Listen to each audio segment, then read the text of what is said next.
bueno, soy jefa de estudios de un máster en Community Management y voy a contar mi caso, que es el hashtag CEMUA. CEMUA es Community Manager Universidad de Alicante.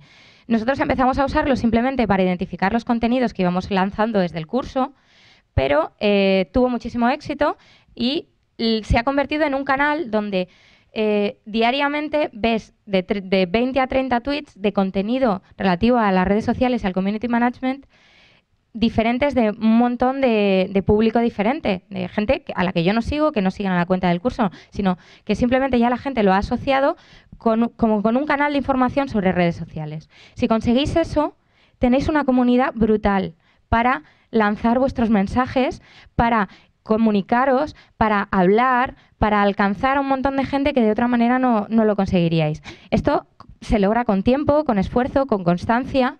No es sencillo, pero se puede hacer. Realmente nosotros llevamos 1 año y medio y somos trending topic básicamente en Alicante prácticamente todos los días. Ahí ya os digo, de 20 a 30 tweets diarios con este hashtag.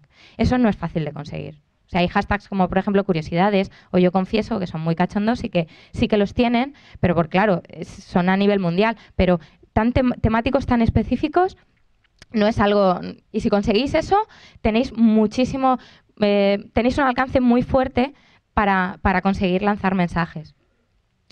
Bueno, ¿qué es un trending topic? Está relacionado con el tema de los hashtags. Son hashtag o palabras, son los hashtags o las palabras más novedosas y usadas, las que están de moda en un momento determinado en Twitter. Pueden ser locales o mundiales. Por ejemplo, aquí os he puesto 2 ejemplos de locales y mundiales. Por ejemplo, esta mañana eran trending topic Eurovegas a Barcelona, palabras que molan, a la isla